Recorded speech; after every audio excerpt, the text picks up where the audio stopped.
হলো আল্লাহ যাকে হেদায়াত দেয় তাকে পথহারা করার ক্ষমতা কারো নাই, আর আল্লাহ যাকে পথহারা করেন তাকে হেদায়াত দেওয়ার ক্ষমতাও কারো নাই।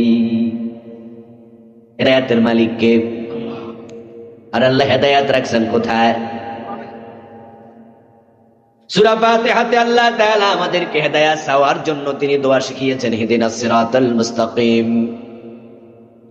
আমরা প্রতিদিন কমপক্ষে 17 রাকাত ফরজ নামাজে 17 বার এই দোয়া পড়ি, আর সুন্নাহ নামাজ, বিতির নামাজ যারা পড়ি এই দোয়া আমরা আরো বেশি পড়ি। বারবার আমরা আল্লাহর কাছে হেদায়াত চাই। এবার বুঝে নিয়েন হেদায়াত কত দামি জিনিস। সূরা ফাতিহাতে দোয়া আছেই একটা, সেটা হলো হেদায়াত দাও। আল্লাহ আমাকে শান্তি দাও, আমাকে রিজিক দাও, আমাকে সন্তান দাও, আমাকে এই দাও সেই দাও। আল্লাহ কোন দোয়া শিখালেন না সূরা ফাতিহাতে, শুধু একটা দোয়াই শিখালেন, ইহদিনাস সিরাতাল মুস্তাকিম, আমাকে সত্যের পথ দাও। সূরাতুল ফাতিহাতে আল্লাহ তাআলা হেদায়াত চেয়েছেন, হেদায়াতের দোয়া শিখিয়েছেন। এখন এই হেদায়াত কোথায় পাওয়া যায়? বাজারে বিক্রি হয় না যে টাকা থাকলে কিনবেন, এটা ফ্যাক্টরিতে উৎপাদিত হয় না যে নিজেরা উৎপাদন করবেন। এই হেদায়াত আল্লাহ কোন নবী রাসূল কারো হাতে রাখেন নাই, রেখেছেন নিজের কন্ট্রোলে। এই জন্য নবীরা নিজেরাও হেদায়াত চাইতেন কার কাছে? وما كنت تدري ما الكتاب ولا الإيمان। আল্লাহ প্রিয় নবীকে লক্ষ্য করে বলেন, ও নবী, ওহী আসার আগে, এই কিতাব নাজিলের আগে আপনি নিজেও জানতেন না ঈমান কি, জানতেন না কিতাব কি। ওয়াজাদাকা দাল্লান ফাহাদা। আল্লাহ আপনাকে কেমন অবস্থায় পেয়েছিলেন যে আপনিও পথ সম্পর্কে অনবহিত ছিলেন। ফাহাদা, অতঃপর আল্লাহ আপনাকে হেদায়াত দিছেন। হেদায়াত আল্লাহ তাআলা নিজের কাছে রেখেছেন। আর সে হেদায়াত কোথায় পাওয়া যায়? সূরা ফাতিহাতে বললেন হেদায়াত চাও। সূরা বাকারা শুরুতে আবার বলছেন, যালিকাল কিতাবু লা রাইবা ফীহি হুদাল লিল মুত্তাকিন। এটা এমন এক কিতাব যাতে কোনো সন্দেহ নাই, এবং এটার মাঝে আমি মুত্তাকিদের জন্য হেদায়াত রেখেছি। তাহলে হেদায়াত পেতে হলে কোথায় যেতে হবে? আল্লাহর কোরআনের কাছে। কিন্তু পরিতা আমাদের দেশের মানুষ হেদায়াতের জন্য তারা কোরআনের কাছে বেশি যায় না পীর সাহেবের কাছে বেশি যায়? আপনাদের অভিজ্ঞতা বলেন, কোরআন কয়জনে পড়ে? এই যে পীর সাহেবের দরবারে লাখ লাখ মুরিদ, খবর নিয়ে দেখেন অর্ধেক কি পাবেন কোরআন পড়তেই পারে না। 30 বছর ধরে পীর সাহেবের মুরিদ, দাড়িগুলো পেকে গেছে। কত আগে মুরিদ হলো, এখনো কোরআন শিখাটা হলো না। অথচ 5 বছরের বাচ্চা কোরআনের হাফেজ হয়ে গেছে, এমন ঘটনাও। মাত্র 2 মাসে 3 মাসে 30 পারা মুখস্থ করে ফেলে, এমন ঘটনাও। নরসিংদী একটা মাদ্রাসা আছে, জামিয়া কাসেমিয়া, নাম শুনছেন? ওই মাদ্রাসার সাবেক হেড মুহাদ্দিস শাইখুল হাদিস মুফতি কাজী ইব্রাহিম হাফেজাহুল্লাহ মাত্র 36 দিনে 30 পারার হাফেজ হয়েছে। কয় দিনে? আর আপনি 30 বছর মুরিদ, এখনো দেখে দেখেই। নিউ ইয়র্কে একটা দাওরা মাদ্রাসা আছে, নাম দারুল উলুম নিউ ইয়র্ক, আমেরিকা। তো আমার এক সফরে সেখানে ওই মাদ্রাসা ঘুরতে গেলাম। মাদ্রাসার মুহতামিম সাহেব তার টিচারদের সাথে আমাকে পরিচিত করাচ্ছিলেন। সিলেটের 2 জন বয়স্ক মুরব্বী শিক্ষকের সাথে পরিচয় করালেন। তারপরে এবার বললেন যে হুজুর, এই মুরব্বী হুজুরের আর একটা স্পেশালিটি আছে, বিশেষত্ব আছে। সেটা হলো উনি মাত্র 28 দিনে 30 পারা মুখস্থ করছে। অথচ 2 চোখ নাই, সম্পূর্ণ অন্ধ, অথচ কোরআনের হাফেজ। এমন লোক আছে কিনা? বাংলাদেশে আছে না নাই? আর আপনার চোখ আছে, কান আছে, আপনি সুস্থ, 30 বছর মুরিদ, এখনো কোরআন দেখে দেখে পড়তে পারেন না। যে কোরআনের কাছে যায় না নবীজি বলছেন মান ইবতাগাল হুদা ফি গায়রিহি আদাল্লাহুল্লাহ, যে কোরআন বাদ দিয়া হেদায়াতের জন্য অন্য কোথাও যাবে আল্লাহ তাকে পথহারা করে দেয়। ওই পীর সাহেবের কাছে গেছেন, ভালো যান, অসুবিধা নাই, হক্কানি পীর। যদি হক্কানি পীর পান আপনি তার কাছে যান, আমি আপত্তি করব না। তবে হক্কানি পীর চিনা সহজ না কঠিন? জলে বলেন। মেজবান্ডারের মুরিদের কাছে তার পীর কি ভণ্ড? মুরিদের কাছে পীর কখনো ভণ্ড হয়? দেওয়ানবাগের মুরিদের কাছে দেওয়ানবাগের পীর সাহেব কি? আল্লাহর ওলি, বরং দুনিয়ার সবচেয়ে বড় ওলি। যে বেটা ল্যাংটা হাতে তার কি মুরিদ নাই? আসেনি ভাই? কথা কন না, কথা বলেন না, কথা না করে শীতে ধরবো তো, শীতের কাল তো। ল্যাংটা পীরের মুরিদ নাই তো যে মুরিদ হয়েছে হে কি হেরে কি ভণ্ড মনে করে? বরং আপনি হেরে জিগাইন যে তোমার পীর তো ল্যাংটা, এর কাছে মুরিদ হইলা, তখন দেখবেন মুরিদে কত রকমের যুক্তি দেবে। মুরিদ বলবে আসলে কাফর যে পড়বো কার সামনে পড়বে, দুনিয়া মানুষ আসেনি। বুঝলেন না কথা? আরে ভাই আমার পীর সাহেব যে কাফর পড়তো কার সামনে পড়তো, মানুষ আসেনি। উনার চোখে তো আমরা মানুষই না। এই জন্য দেখবেন যে যে যার কাছে মুরিদ হয় তার পীর নাকি হক্কানি। এখন হক্কানি পীর চিনা সহজ নয়, বড় জটিল। এরপরও বলবো যদি হক্কানি পীর পান যায়েন, কিন্তু কান করে শুনুন, হক্কানি পীরের কাছে হেদায়াত নাই। হেদায়াত কার হাতে? আর আল্লাহ হেদায়াত রাখছে কোথায়? এই জন্য পীরের কাছে আগে নয়, আগে কোরআনের কাছে যাওয়া লাগবে। এই যে বাচ্চাগুলো আজকে একজন তো হাফেজ নিল, আর ছোট ছোট অনেকগুলা বাচ্চা আছে মাদ্রাসায়, এরা কি মুরিদ হওয়ার বয়স হয়েছেনি? কিন্তু কোরআন পড়ার বয়স হয়েছেনি। কথা কি বোঝেননি আমার ভাইয়েরা? বোঝেন? এই বাচ্চাগুলো, এই ছোট ছোট এই বাচ্চারা হাফেজ নিল আজকে, নাকি হাফেজ হইল, এ কি মুরিদ হওয়ার বয়স হয়েছেনি? কিন্তু হাফেজ হয়ে গেছে। কোরআন পড়ার বয়স আগে না মুরিদ হওয়ার বয়স আগে? তো যে সমস্ত লোকেরা এখন কোরআন পড়ে না, মুরিদ হয়ে বই রয়েছে, আমরা ঠিক হয়েছি নি? এই তো সিরিয়ালে বগো করে লেছে। অজু আগে না নামাজ আগে? বলেন না, বলেন না, অজু আগে না নামাজ আগে? তো আগে যে নামাজ পড়ে বই রইলেন, অজু কোন শুরু করলেন? এই জন্য কোরআন আগে, কোরআন আগে। খালিদ বিন ওয়ালিদ রাহিমাহুল্লাহ, প্রিয় নবীর সাহাবী, মুজাহিদে কবীর খালিদ বিন ওয়ালিদ বলেন, উমিরনা আন নুআল্লিমা আওলাদানা আর-রামিয়া ওয়াল কুরআন। আমরা আদিষ্ট হয়েছি আমাদের সন্তানদেরকে দুটা জিনিস যেন শিখাই। একটা হলো যুদ্ধবিদ্যা, কিভাবে তীর নিক্ষেপ করে, কিভাবে তলোয়ার চালায়, আমরা যেন সন্তানদেরকে এটা শিক্ষা দেই। এবং আল্লাহর কোরআন, এটাও যেন সন্তানদেরকে আমরা শিখাই। আমরা নবীজির পক্ষ থেকে আদিষ্ট হয়েছি। আমার সামনে আপনারা যারা আছেন সবাই কি কোরআন শরীফ পড়তে পারেন? এখানে সবাই 100 জন পারেন? পারেন না। আপনাদের কি বাপ নাই, মা নাই? তাহলে যে কোরআন পড়তে আপনি পারেন না, এজন্য আপনি 1 নাম্বার দোষী নন, 1 নাম্বার দোষী আপনার মা বাবা। এই যে বাচ্চা কোরআন শরীফ পড়লো, ওই বাচ্চাগুলো পড়তেছে, আচ্ছা ওর মা বাবা যদি প্রাইমারি স্কুলে ভর্তি করে দিত, কোরআন শরীফের হাফেজ হইতে পারতো নি? তাহলে তাকে হাফেজ কে বানালো? তার বাবা বানাইলো। তাকে হাফেজ কে বানাইলো? তার মা বানাইলো। আপনি যে কোরআন পড়তে পারেন না, আপনার মা বাবা পড়ায় নাই। এই জন্য আপনারা ওয়াজ শুনেছেন, হুজুররা বলছে, রাসূলের হাদিস, মান ক্বারাআল কোরআন ওয়া আমিলা বিমা ফি উলবিসা ওয়ালিদাহু ইয়াওমাল কিয়ামাতি তাজান দাউহু আসানু মিন দাউইশ শামস।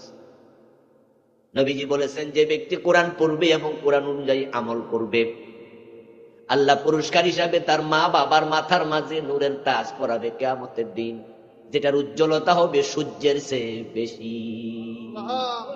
হাদিসটা কার জন্য আসলো দেখেন? যে কোরআন পড়লো, যে কোরআন মানলো, নূরের তাজ সে পাবে না, তার মা বাবা পাবে।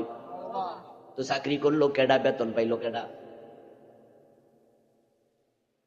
কোরআন পড়লেন আপনি, মানলেন আপনি, নূরের তাজ আপনাকে না দেয়া দরকার। কিন্তু হাদিস হলো যে কোরআন পড়লো, যে কোরআন মানলো, তার মা বাবার মাথায় নূরের তাজ। তো বেতন করলেন, চাকরি করলেন আপনি, বেতন আপনার বাপে পাইব বুঝি? দুনিয়াতে নিয়ম কোনোদিন শুনছেননি? যে চাকরি করে সে বেতন পায়। তো কোরআন পড়লেন আপনি, মানলেন আপনি, মা বাবার মাথায় কেন নূরের তাজ? ওই যে কারণ তো সেটাই, খালিদ বিন ওয়ালিদ যে এটা বলছে, যে আমরা বাবারা আদিষ্ট হয়েছি সন্তানদেরকে যেন যুদ্ধবিদ্যা শিখাই, যেন কোরআন শিখাই। এই বাচ্চাটাকে তার বাবা স্কুলে ভর্তি করাইলে সে কিন্তু হাফেজ হইতে পারতো না, মাদ্রাসায় তার বাবা তার মা ভর্তি করাইছে। এই জন্য হাফেজ হওয়ার পিছনে তার যে ভূমিকা, তার ভূমিকার চেয়ে তার মা বাবার ভূমিকা আরো বেশি।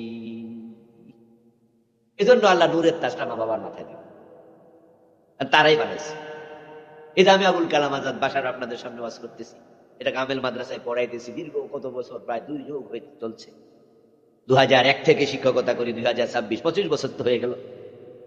আলহামদুলিল্লাহ, কত ছাত্র পড়াইছি, কত মাহফিল করছি। আচ্ছা, আমার বাবা যদি আমার স্কুলে পড়াইতো, কথা সহজ, আমার বাবা স্কুলে ভর্তি করাইলে আমি একজন টিচার হতাম, স্কুলের শিক্ষক হতাম, কলেজের শিক্ষক হতাম, মেডিকেল পড়াইলে ডাক্তার হতাম, ইঞ্জিনিয়ারিং পড়াইলে ইঞ্জিনিয়ার হতাম। আপনার সামনে এখানে মাহফিল করতে আসতে পারতাম না, কোরআনের কথা বলতাম না। এবার আপনারাই বলুন তো, আমি আলেম হওয়ার পিছনে আমার যতটুকু ভূমিকা, আমার বাবার ভূমিকা কম না আরো বেশি? শুরুটা তো উনি করছে।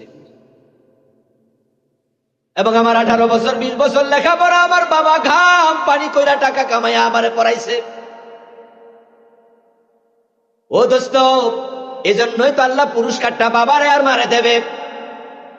এবার একটা কথা বলি, যারা সন্তানকে কোরআন পড়ায় নাই, পড়াইলে যদি পুরস্কার, না পড়াইলে শাস্তি আছে না নাই?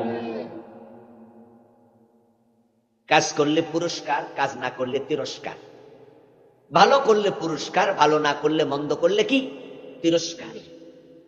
এখন আপনারা যে কোরআন পড়লেন না, কোরআন শিখলেন না, ওই 5 বছর 7 বছরের বাচ্চা হাফেজ, আর আপনি 30 বছর মুরিদ, কোরআনের কাছে না যাই হেদায়েত কার কাছে খুঁজতেছেন? আল্লাহ রেগে যে আল্লাহ রাগ করে, তো কেন বোঝোস না? আমি তো হেদায়েতের জন্য কোরআন নাজিল করছি। কিতাবুন আনজালনাহু ইলাইকা লিতুখরিজান নাস মিনাজ যুলুমাতি ইলান নূর। ও প্রিয় নবী, আমি এই কিতাব আপনার উপরে নাজিল করেছি যেন আপনি মানুষগুলোকে অন্ধকার থেকে কিতাবের মাধ্যমে আলোর পথ দেখাইয়া দেন। আলো মানে ভালো, অন্ধকার মানে খারাপ। চুরি অন্ধকার, ডাকাতি অন্ধকার, মিথ্যা অন্ধকার, গীবত অন্ধকার, জেনা অন্ধকার, মাদক অন্ধকার। আর তার বিপরীতে যা আছে যত ভালো, সব হলো আলো। সুবহানাল্লাহ পড়ে। যদি ভালো কিছু পেতে চান, কোরআনের কাছে যান। ও নবী, আমি কোরআন নাজিল করেছি মানুষকে ভালো জিনিস দেওয়ার জন্য। এবার একটু বলুন তো, দুনিয়ার মানুষ আজকে ভালো আছে না একটু খারাপই আছে?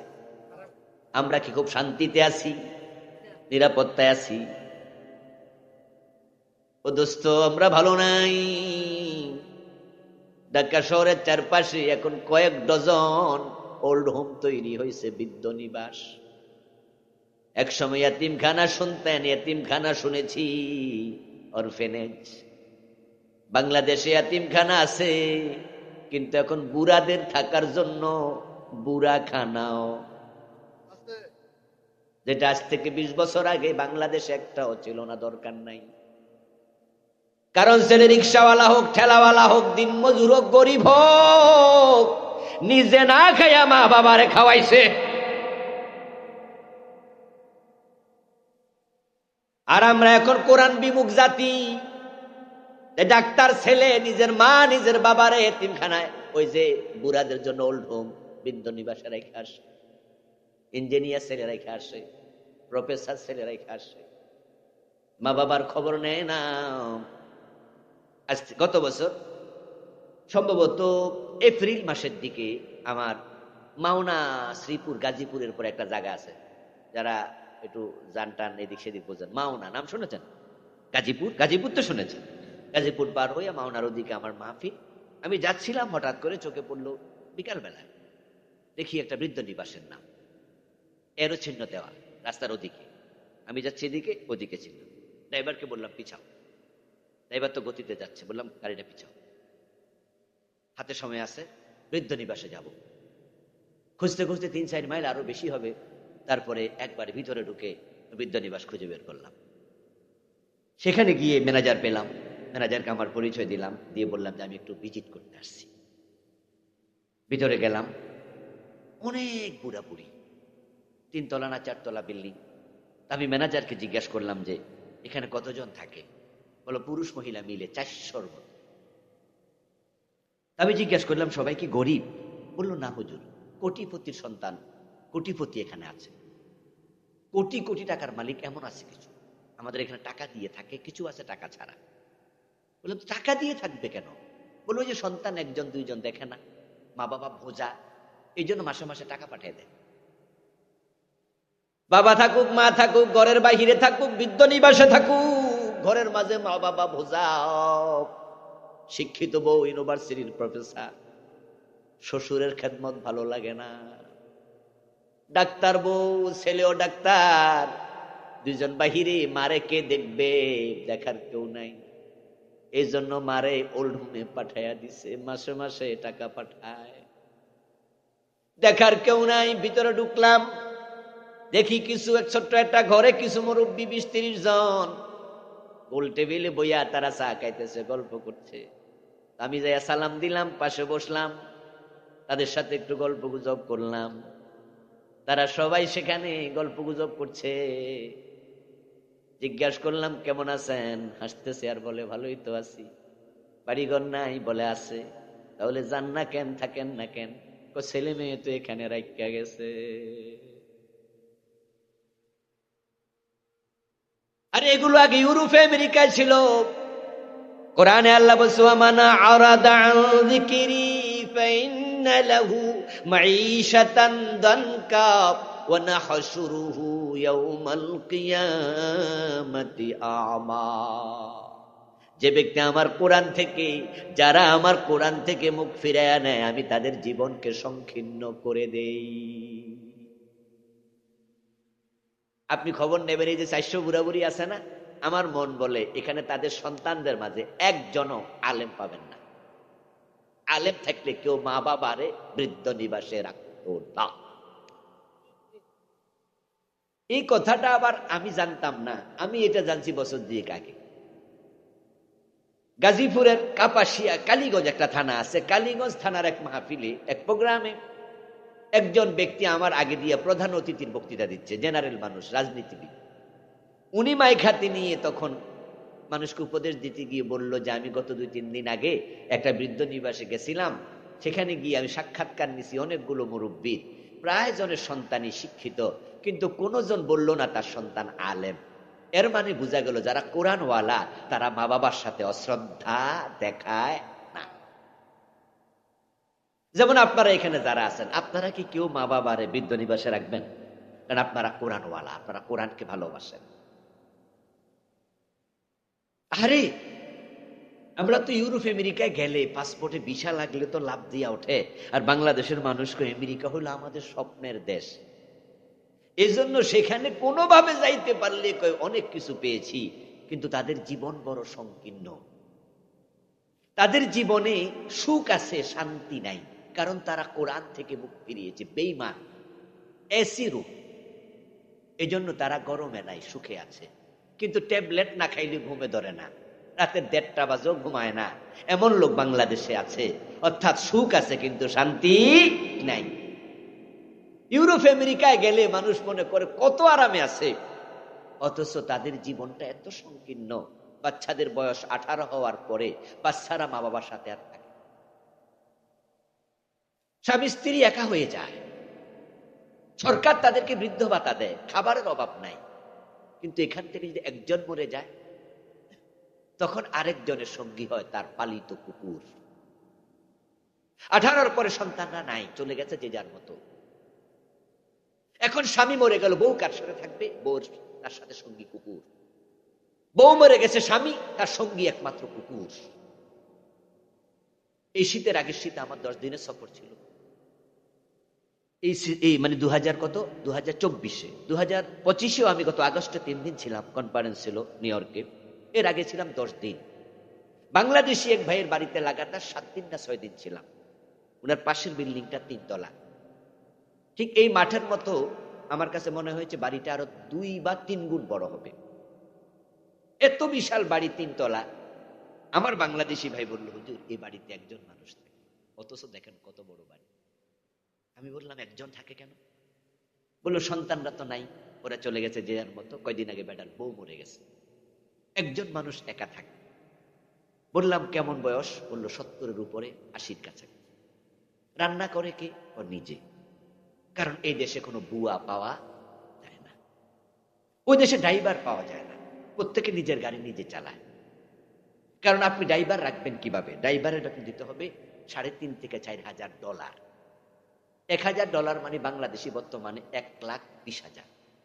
তো 3,000 মানে হলো প্রায় $4,00,000, 4 লাখ টাকা। তো এত টাকা দিয়ে ড্রাইভার রাখবেন কিভাবে? আপনার ইনকাম কত? এই জন্য নিজের গাড়ি নিজে চালা, নিজের রান্না নিজে করে। 80 বছর বয়স্ক বুড়া নিজে নাকি রান্না খায়, অথচ 3 তালা বাড়ি আছে। বলুন তো, সঙ্গীকে কুত্তা, এটার নাম কি জীবন? আর আমাদের মা বাবা বুড়ো হলে আমরা মা বাবার সাথে গল্প করার জন্য আমাদের নাতি নাতকুর বাচ্চাদেরকে বলি তো দাদার কাছে যা, একটু গল্প কর। মেয়েদেরকে বলি তো দাদির সাথে সময় দে, রাতের বেলা দাদির সাথে ঘুমাইবি। যদি রাতের বেলা দাদি উঠা লাগে তাহলে দাদিকে একটু তুলে নিয়া টয়লেট পর্যন্ত পৌঁছায় সামনে দাঁড়ায় থাকবি। এই শীতের মাঝে গরম পানিটা করে দেওয়ার জন্য বৌমা ভোরবেলা যায় আবার ডাকে শাশুড়িকে, আম্মা গরম পানি করছি, ওযু করেন। একটু জ্বর হলে আমরা পাগল হয়ে যাই মা বাবার সেবার জন্য। আমার বুড়া মা, আমার বুড়া বাবা, আমি নিজের ব্যাপারে যত যত্নবান, আমার মায়ের ব্যাপারে বাবার ব্যাপারে যত্নবান হই আরো বেশি। কারণ আমার কোরআন আমাকে এটাই শিখিয়েছে, ওয়াকুল্লাহুমা কাওলান কারীমা, মা বাবার সাথে সর্বোত্তম ব্যবহার করো। ওয়াখফিদ লাহুমা জানাহাল যুল্লি মিনার রাহমা ওয়াকুর রাব্বিরহামহুমা কামা রাব্বায়ানি সগীরা। আমার আল্লাহ বলছে মা বাবা বুড়া হলে ভালোবাসার হাত বাড়াইয়া দাও, আর তারা বুড়া হইলে জীবন সংকীর্ণ। এমন ঘটনা শুনেছি, বাড়ি থেকে দুর্গন্ধ আসছে, পুলিশে খবর দেয়া হলো। রাস্তা দিয়ে মানুষ নাকে হাত দিয়ে হাঁটে, কি দুর্গন্ধ রে। পুলিশ এসে বাড়িতে ঢুকলো, ঘরের দরজা ভেঙ্গে ঘরে ঢুকলো, দেখে একজন মরে পচে গেছে। হতে পারে 7 দিন 8 দিন আগে মরেছে, ঘরে তো কেউ নাই, ছিটকানিও লাগানো, খবর কেউ নেয় না। এটার নাম কখনো সুখের জীবন? ও দোস্ত, কোরআন থেকে মুখ ফিরাইবা শান্তি পাবে না। এখন আমার বাংলাদেশ, এই দেশের সংসদ ভবন কোরআন থেকে মুখ ফিরাইছে, তাই সংসদে কোরআনের কোনো আইন নাই। এদেশের গণভবন বঙ্গভবন, এদেশের আদালত সুপ্রিম কোর্ট হাইকোর্ট কোরআন থেকে মুখ ফিরাইছে, তাই কোরআনের কোনো আইন নাই। দেশে কোরআনের আইন না থাকার কারণে আমাদের নিরাপত্তা নাই, এবং আদালতে গেলে গরিব মানুষ ন্যায় বিচারটাও পায় না। ঘোষ দিলে আদালত তার পক্ষে চলে যায়, পাওয়ার খাটাইলে আদালত উল্টে যায়। আপনারা পত্র পত্রিকায় দেখেছেন, সোশ্যাল মিডিয়া দেখছেন যে গত পরশুদিন জুলাই যোদ্ধা একটা মেয়ে, তার নাম সুরভি। সুরভি মেয়েটাকে 50 কোটি টাকার চাঁদাবাজির মামলায় অ্যারেস্ট করলো। পরে তাকে 2 দিনের রিমান্ড দিল। সকাল বেলায় রিমান্ড দিল, সন্ধ্যা বেলায় জামিন দিল, এসার সময় ছাইরা দিল। আচ্ছা, কি আশ্চর্য বাংলাদেশ! আদালতের দিকে তাকান, যে আদালতে সকাল বেলায় তাকে জামিন ক্যান্সেল, 2 দিনের রিমান্ড, কারণ সে 50 কোটি টাকা নাকি চাঁদা চাইছে। এখন চাঁদা যে চাইছে এটা বাইর করার জন্য জিজ্ঞাসাবাদ লাগবে, তাই রিমান্ড হয়েছে। যখন পত্র পত্রিকায় আসলো জুলাই যোদ্ধার রিমান্ড, বলে কি রে, আমাদের আইন উপদেষ্টা আসিফ নজরুল, উনি ওনার ফেসবুকে স্ট্যাটাস দিলেন যে সুরভির মামলার বিষয়ে আমার নজরে আসছে, বিষয়টা আমি দেখছি। উনি দেখার পাওয়ার কি দেখেন, সন্ধ্যাবেলায় এই মেয়ের জামিন হয়ে গেল, রিমান্ডও ক্যান্সেল, দৌড়ছে যে ধরাও ক্যান্সেল। উনি কয় জামিন, তারপরে মাগরিবের পর বাইর হইয়া গেল। আচ্ছা, সকালবেলায় যাহা 180 ডিগ্রি উল্টে যায়, তাহলে ডেফিনেটলি দুইটার একটা ভুল হবে, অ্যারেস্ট ভুল না হয় জামিন ভুল, দুইটা একসাথে ঠিক হতে পারে না, ঠিক না? পরে আমরা কি শুনলাম? পরে শুনলাম যে মেয়েটার বিরুদ্ধে যেই 50 কোটি টাকার চাঁদাবাজির মামলা দেয়া হয়েছিল, আসলে সেটা 50 কোটি না 50,000। সে কত হাজার টাকা দাবি করছিল? 50,000। আচ্ছা, 50 কোটি হোক আর 50,000 হোক, চাঁদা তো চাঁদাই। প্রথম কথা হলো 50,000কে যারা 50 কোটি প্রচার করেছে তারা কি মিথ্যুক নয়? যে পত্রিকাওয়ালারা, যে টেলিভিশনওয়ালারা 50 কোটি বলেছে, প্রত্যেকটাকে মিথ্যা বলার অপরাধে আইনের আওতায় আনা দরকার আছে না নাই? তারপরে এবার আসেন 50,000, এটা কি চেয়েছে? পরে মেয়েটা জানাইল যে যে ছেলেটা মামলা করেছে সে বাংলাদেশ প্রতিদিন পত্রিকার সাংবাদিক, তার নাম দুর্জয়। সে নাকি এই মেয়েটাকে কুপ্রস্তাব দিয়েছে, বলছে তুমি চলো আমার সাথে কক্সবাজারে হোটেলে থাকবো। মেয়েটা অবিবাহিতা, ইউনিভার্সিটি পড়ুয়া। মেয়েটা বলছে অসম্ভব, এটা হবে না। আর ছেলে বলছে তাহলে দেখে নেব। এখন সে তো সাংবাদিক, পুলিশের সাথে সম্পর্ক ভালো সাংবাদিকদের, জানেন তো, পাবলিকে পুলিশের ডরায় আর পুলিশ সাংবাদিকের ডরায়। এখন সে একটা মিথ্যা মামলা রুজু করে দিল। ওই মিথ্যা মামলাটা দিয়েছে মাত্র 50,000 টাকা চাঁদাবাজি, কিন্তু খবরওয়ালারা 50 কোটি বানাইয়া ওই মেয়েটাকে ভিকটিম বানাইল। আসিফ নজরুল যখন দেখলো আমার জুলাই যোদ্ধা, ওরাই তো আমাদের ক্ষমতায় আসছে, আমরা থাকতো ওকে কিভাবে জেলে দেয়, তাই তিনি লাল টেলিফোনে বলছে, এই আদালতের বিচারক, কাকে তুই রিমান্ড দিবি? বলছে sir sir sorry sir, remand বাতিল। আরে জামিন দে। জি স্যার জামিন, শুধু জামিন না, রাতের মাঝে ছাইরা দে। জি স্যার ছাইরা দিলাম। এটা কি আদালত হইতে পারে? তাকে ধরা ভুল অথবা জামিন ভুল। এই যে আজকে আমরা এমন আদালতের পিছনে আছি, এবার বলুন তো মেয়েটা যদি জুলাই যোদ্ধা না হতো, এত ক্ষমতা না থাকতো, তাহলে মেয়েটা কি জেলে পৌঁছা লাগতো না? আব্দুল্লাহ সাইফুল্লাহ কিছুক্ষণ আগে শরীফ হাদির কথা বলছে না, শরীফ ওসমান হাদি। আচ্ছা, হাদিকে যে গুলি করে মেরে ফেললো দিনে দুপুরে, খুনি অ্যারেস্ট হয়েছে?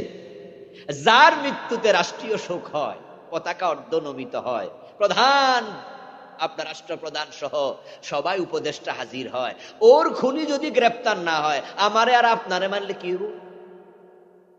কেউ খবরে নিব না। প্রশ্ন হলো কেন?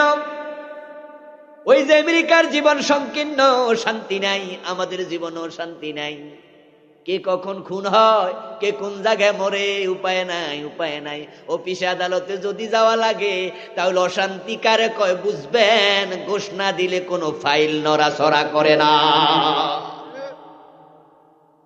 বাড়ি বানাবেন, বিদ্যুতের সংযোগ দেবেন, পানির সংযোগ দেবেন, জমিন রেজিস্ট্রি করবেন, অফিসে যাবেন, এক একটা চেয়ারে এক একটা হায়না বসে আছে, এক একটা বল্লুক বসে আছে, এক একটা অমানুষ নর পিছাট বসে। 100টা অফিসার যদি থাকে, 99টা ঘোষ খায়। কোন কোন অফিসে 10 জন অফিসার 10টাই ঘোষ খায়। এখন ভোগান্তিকা আপনারা। আবার এই অফিসার যখন আরো অফিসে যায়, হে আবার ঘোষ দেয়। ভোগান্তি ওর। রেজাল্ট কি? কোরআন বিমুখতা। কোরআন যদি আইন আদালতে থাকতো, আদালত মামলা নেয়ার সময় বলতো সত্য মামলা ছাড়া নেব না, আবার রায় দেওয়ার সময় বলতো কোরআনের আইনের বাহিরে রায় দেব না। যাহা সত্য তার আলোকে যদি রায় দেয়, কারো লাল টেলিফোনে সত্যকে উল্টাইতে পারে না। এখন জাতি কোরআন বিমুখ, সবাই অশান্তিতে আছে। এই যে বারেল্লা গ্রাম, বারেল্লা ইউনিয়ন, এটা বারেল্লা ইউনিয়ন না? পুরা বারেল্লা ইউনিয়নে মানুষ যদি 10,000 হয়, গরু চোর আছে কয়জন খবর নেন? ছাগল চোর আছে কয়জন? 10,000 মানুষের মাঝে 5-10 জন গরু চোর নাই, 7-8 জন ছাগল চোর নাই। কিন্তু এরপরেও 10-12 জন 20 জন চোরের কারণে 5,000 মানুষ ঘরের দরজা খুলে ঘুমাতে পারে না। কারণ ওই চোরের জ্বালা অস্থির। চোর দইরা থানায় দেবেন, 6 মাস পরে বাইরে চলে আসবে জেলখানা থেকে। যায় চোর হইয়া, বের হয় ডাকাত হইয়া, জেলে দিলে আরো শান্তি। যদি আল্লাহর কোরআনের আইনটা সমাজে থাকতো, চোর ধরে জেলে না দিয়া হাত কেটে দিত। 100 হাত কাটা চোর দেখে 1000 চোর তারের মতো সোজা হয়ে যেত।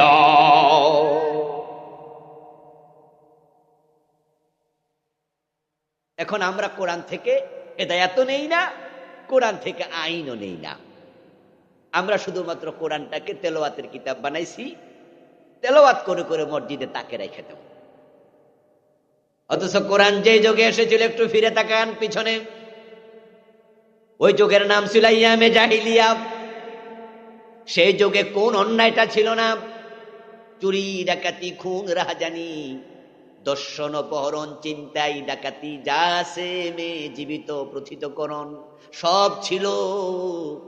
কিন্তু কোরআন আসার পর আমার রাসূল বললেন, খায়রুল কুরুনি কারনি, এখন আর জাহিলিয়াত নাই, আমার যুগ হয়ে গেছে পৃথিবীর সর্বশ্রেষ্ঠ যুগ। এমন শান্তি পৃথিবীতে এসেছিল, হযরত ওমর যখন প্রেসিডেন্ট, উনি কিন্তু অর্ধ পৃথিবীর প্রেসিডেন্ট ছিলেন। জানেন তো আপনারা, আজকের ইতালি তৎকালীন রোম সাম্রাজ্য ওমরের সময় বিজয়ী হয়েছিল। Italy, Rome. আজকের ইরান তৎকালীন পারস্য সাম্রাজ্য ওমরের সময় বিজয়ী হয়েছে। অর্ধ পৃথিবী করেছ শাসন, দুলার তখ্তে বসে, খেজুর পাতার প্রাসাদ তোমার বারে বারে গেছে খসে। হযরত ওমর অর্ধ পৃথিবীর প্রেসিডেন্ট, অথচ তিনি গাছতলায় একা একা ঘুমায়া থাকতেন, বডিগার্ডের কোনো প্রয়োজন ছিল না। আরে আমাদের দেশে যারা এমপি হয়, মন্ত্রী হয়, তাদের অশান্তি আরো বাইরে যায়। যদি আপনি মনে করেন যে ওরা খুব ভালো আছে, কিন্তু মানসিক একটা অশান্তি আছে। সেটা কি জানেন?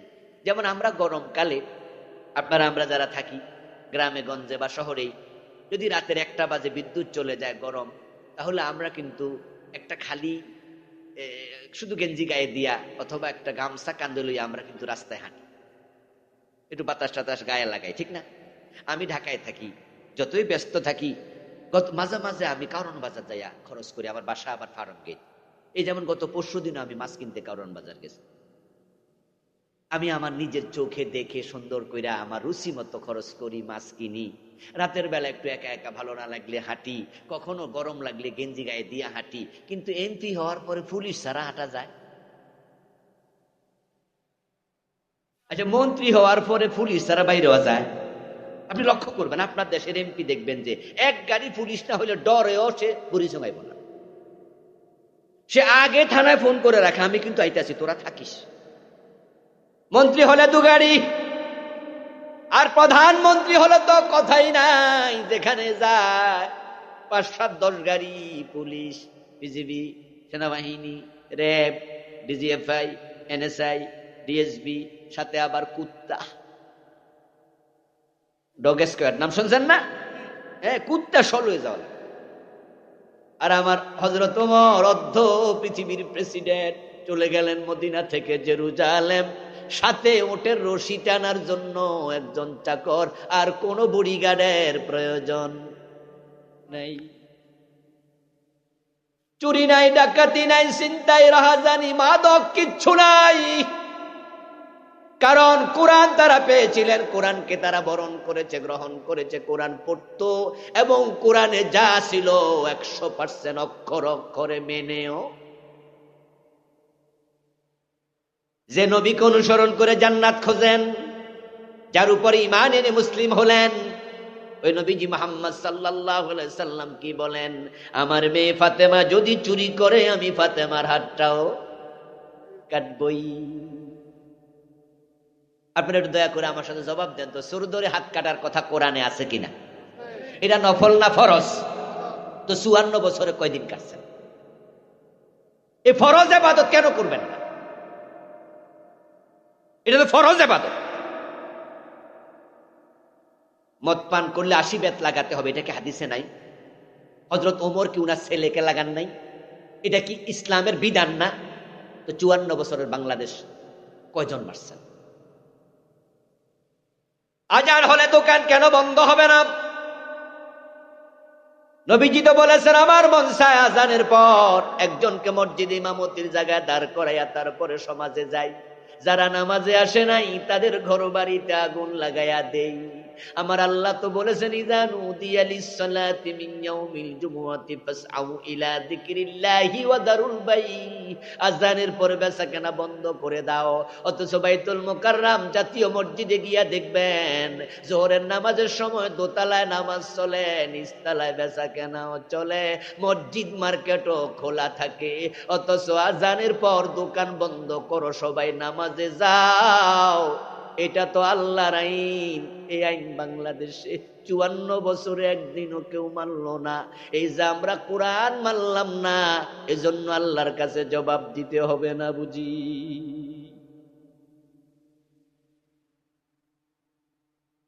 শান্তি এখনো আসবে। এই কোরআনের ভিতরে আল্লাহ হেদায়েত রাখছে, শান্তি রাখছে। ইসলাম শব্দের অর্থই শান্তি, ইসলাম শব্দের অর্থই নিরাপত্তা, ইসলাম শব্দের অর্থই মুক্তি। কিন্তু 92% মুসলমান শান্তিও নাই, নিরাপত্তাও নাই, মুক্তিও নাই। এলাকায় নতুন কারেন্ট গেছে, বিদ্যুৎ গেছে, একবার অজপাড়াগা। তো লাইট জ্বলতেছে ঠিকই, কিন্তু ঘরে ফ্যান নাই। তো মুরব্বী হাত ফাঁকা দিয়া বাতাস করতেছে। তো শহরে পড়ুয়া তার এক আত্মীয় গ্রামে যায় মুরব্বীরে দেখে এরকম বাতাস করে হাত ফাঁকা দিয়ে, বলে দাদা এটা ফ্যান কিনা ঘরে লাগাই দাও। তাই তো কত বাতাস, কি শান্তি। তো বুড়া মিয়া কয় তাই নাকি বাবারে, ফ্যান লাগাইলে শান্তি? কয় হ্যাঁ, খুব শান্তি। তুমি বাজারে গেছে, একটা ফ্যান কিনে আনছে। 3 দিন পরে দোকানদারের কাছে যাই অভিযোগ করে, ভাই আমার নাতি কইছিল ফ্যান নিলে শান্তি, ওই বাতাসও লাগে না, শান্তিও নাই, আপনি কি ফ্যান দিলেন? দোকানদার কয় যে তো কোন ফ্যান, কোন কোম্পানির ফ্যান দিছি? কয় আমার তো জানা নাই, তবে রশিদটার সাথে আছে। উনি রশিদ হাতে নিয়ে কয় ও মা, ভালা কোম্পানির ফ্যান দিছি, বাতাস লাগবো না কেন? ফ্যান কোন রুমে লাগাইছেন? কয় না, চৈতলে রাখছে। ওই রাখছে, ওই যে প্যাকেট দিছে না ফ্যান, সুন্দর করে ফ্যান তো একবারে ভালো করে প্যাকেট ট্যাকেট দিয়ে বানাইছে, সুন্দর করে দিছে। তো উনিও ফ্যান নিয়ে খাটের তলে রাখে।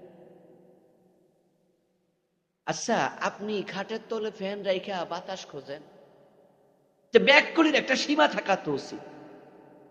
আপনার তো এটা বুঝতে হবে যে এটা খাটের তলে রাখার জিনিস না,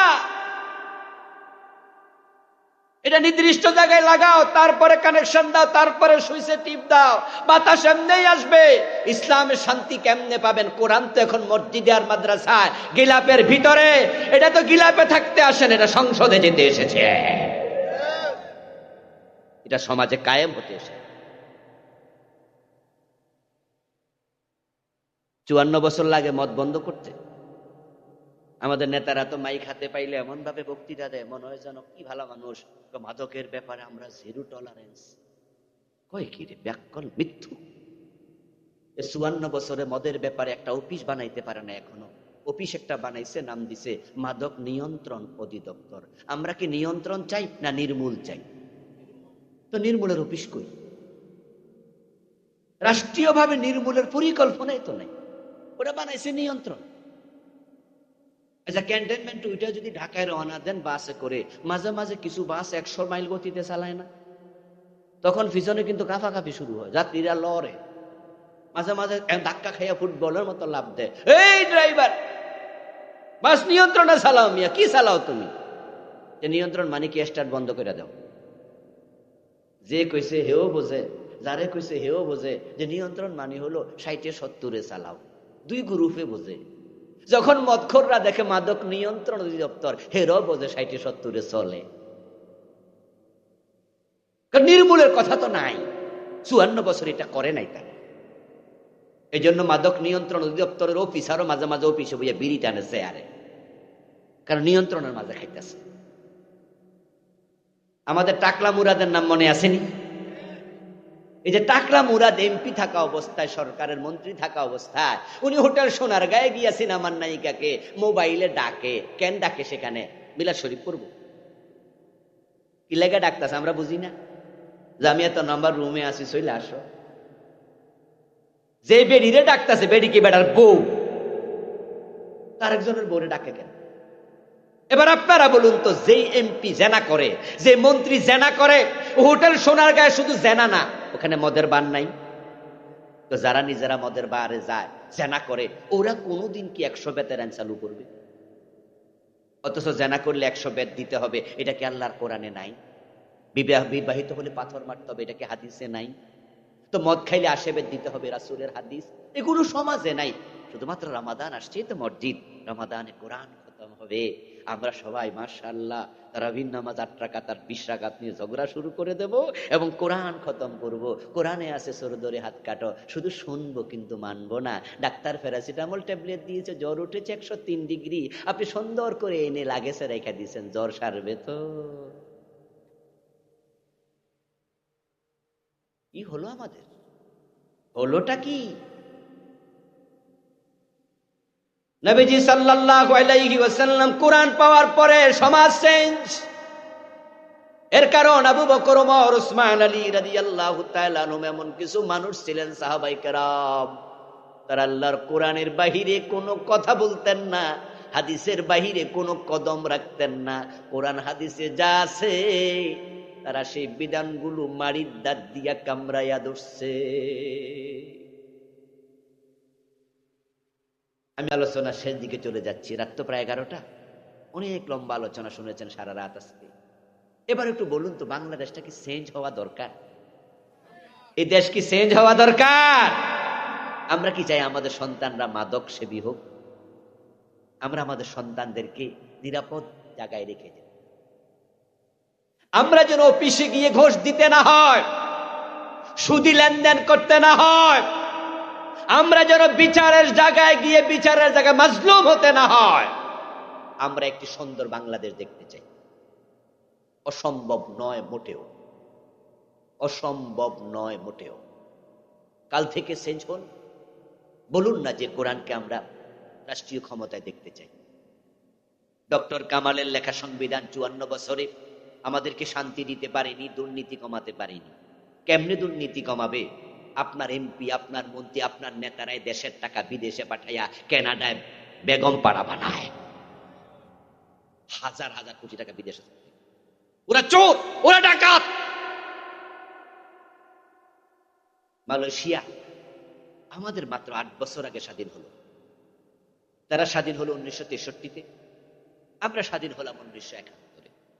তারা মাত্র আমাদের 8 বছরের সিনিয়র। ওই দেশটার আবহাওয়া আমাদের দেশের মতোই। অনেকে এখানে মালয়েশিয়া গিয়েছেন, আছেন। আমিও 12-13 বছর আগে গিয়েছিলাম, 4 দিন কুয়ালালামপুর ছিলাম। ওখানকার আবহাওয়া বাংলাদেশের মতোই। গুগলে দেখুন, তাদের খনিজ পদার্থ নাই আমাদের মতো, স্বর্ণও নাই, রূপাও নাই। কিন্তু তারা এমন উন্নত দেশ, স্বর্ণের দোকানে ঢুকলে, আমি স্বর্ণ কিনতে মালয়েশিয়া গেলে একটু স্বর্ণ কিনা, দুবাই গেলে স্বর্ণ কিনে আনে, যাদের একটু পয়সা করি আছে। আমিও স্বর্ণ কিনতে গেছিলাম, একটা নেকলেস কিনছিলাম আমার ওয়াইফের জন্য মালয়েশিয়া থেকে। স্বর্ণ দোকানে গিয়ে মনে হইলো যে আমি নিমসার মূলা বাজারে আইছি, সবজি বাজারে। ওই নিমসার যে বাজারের পাশে যে মূলা বেছে না, দেখেন না মূলা স্তূপ কেমনে, এক ট্রাক মূলা রাস্তা মনে যেন পইরা আছে। এক একটা স্বর্ণের দোকানে যে পরিমাণ স্বর্ণ দেখছি, পুরা বাইতুল মুকাররমে স্বর্ণ মার্কা সবগুলা মিললে হইব না। আমাদের 8 বছরের সিনিয়র টুইন টাওয়ার বানাইছে, পৃথিবীর 4র্থ না 3য় বড় বিল্ডিং মালয়েশিয়াতে বানাইছে। 1 নাম্বারটা বুর্জ দুবাই, 2য়টা চায়নাতে, সম্ভবত 3য়টা ক্লক টাওয়ার, 4র্থটাই তাদের। এই যে বিশাল বিল্ডিং, মাথায় টুপি হাতে নিয়ে, তারপরে তাকাইছি ছাদের দিকে, টুপি নি পইরা যায়। 50 তলা বিল্ডিং যে কয়টা বানাইছে তার কোনো হিসাবই নাই। আর আমার বাংলাদেশে আমরা 54 বছরে এখনো 50 তলা একটা বিল্ডিং বানাইতে পারি নাই।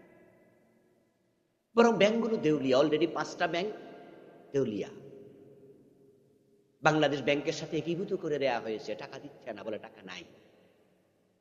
গত 15 বছরে বাংলাদেশ থেকে টাকা বিদেশে পাচার করেছে 28 লক্ষ কোটি। 28 লক্ষ কোটি। শুধু এসালম গ্রুপ ইসলামী ব্যাংকের 18 শাখা থেকে টাকা বিদেশে পাচার করছে 80,000 কোটি। কি আশ্চর্য দেশ, কি আশ্চর্য নেতা! মালয়েশিয়া গাইল, আমরা কেন পিছালাম, আমরা কেন তলাবিহীন জুড়ি? একমাত্র কারণ নেতৃত্ব। তারা মাহাতির মোহাম্মদের মতো সৎ নেতা পেয়েছে, যে দেশের টাকা বিদেশ পাঠায় না, দেশের টাকা দিয়ে দেশ উন্নত করে। আর আমার নেতারা দেশের টাকা বিদেশ পাঠায় না। ধান লাগানোর জন্য চারা লাগান না, ধানের বীজ, জ্বালা ক্ষেত, জ্বালা খেতে যেন মুরগি না ঢোকে, ছাগল না ঢোকে, চারপাশে কি দেন? বেড়া দেন, নেট দেন। বেড়া দিলে কি হয়? তাহলে আর ছাগল ঢোকে না। আচ্ছা, বেড়া নিজে যদি ক্ষেত খাইলে তো, আরে বেড়া দিলেন তো ক্ষেত বাঁচাইতে, বেড়া নিজে যদি রাতের বেলা ক্ষেত খায়, এখন বাঁচাইবেন কেমনে? আমাদের ভ্যাটের টাকা, আমাদের ট্যাক্সের টাকা, আমাদের বিভিন্ন কর, এই যে আপনি ঢাকায় যান, মেঘনায় সেতুতে টোল দেয়া লাগে না? আচ্ছা, যে বেটা টোলের টাকা নেয়, টাকাটা কি এর পকেটে ঢোকে? নিশ্চয়ই নাই। টাকাটা রাষ্ট্রায়ত্ত ব্যাংকে যায়, অর্থমন্ত্রীর কাছে যায়। এই টাকাটা বাজেট হয় এমপিদের কাছে যায়, মন্ত্রীদের কাছে যায়। তারা ছিল দেশের বেড়া, দেশের টাকা হেফাজত করবে। কিন্তু আমাদের দেশের বেড়া এখন, আমাদের সন্তানরা বিদেশ যাহারি, মধ্যপ্রাচ্যে যারা যায়, কষ্ট কাকে বলে? সৌদি আরবে গেলে, হজের সময় দেখবেন যে উমরার সময় গেলে রাস্তার মাঝে এক কালারের পোশাক পরে কিছু লোক ঝাড়ু দিচ্ছে, দেখেন না? অধিকাংশ বাংলাদেশী। আমাদের মুরব্বী টুরব্বী সাথে গেলে হজে, আমরা মুরব্বীদেরকে বলি, চাচা রাস্তা যদি হারাই ফেলেন, এখানে তো কেউ বাংলা কথা বুঝবে না, তাহলে এখন তো আপনি আরবি জানেনও না, কি করবেন? মোবাইলে কল দিবেন, কল দিলে আমরা আপনারা নিয়ে যাবো, কোন বিল্ডিং এর সামনে আছেন কইয়েন। আর যদি মোবাইলও কল না ঢোকে, তাহলে ওই যে পোশাক পইরা খাড়া রয়েছে, এগুলার লগে বাংলা কইলে বুঝবেন, কারণ এগুলাই মানি বাংলাদেশি। 8 ঘন্টা 10 ঘন্টা প্রচন্ড রোদে থাইকা কত কষ্ট করে টাকা কামায়, ওখানে বন্ধু কত রকমের ব্যবসা বাণিজ্য, চাকরি বাকরি, অফিস আদালত সব কইরা আমাদের সন্তানরা বিদেশে টাকা কামাইয়া তারা দেশে পাঠায়। তাদেরকে আমরা বলি রেমিটেন্স যোদ্ধা। ওরা দেশের সার্কুলেশন অর্থ ঠিক রাখছে, আর আমার নেতা দেশের অর্থ বিদেশ পাঠাই দিচ্ছে। আওয়াজ দিয়ে বলুন তো, এমন পচা নেতা পরিবর্তন দরকার আছে না নাই? কোরআনের পক্ষে চলে আসেন, কোরআনটা পড়েন, সন্তানদের পড়ান, অর্থটা বুঝেন, কোরআনে যা আছে তা মানেন, তাহলে দুনিয়া শান্তি, আখেরাতে মুক্তি। আল্লাহ তুমি তৌফিক দাও। সবাই বলুন আমিন। হাদা মা ইনদি ওয়াল ইলমু ইনদাল্লাহ আলাইহি তাওয়াক্কালতু ওয়া ইলাইহি উনীব। আল্লাহ হাফিজ।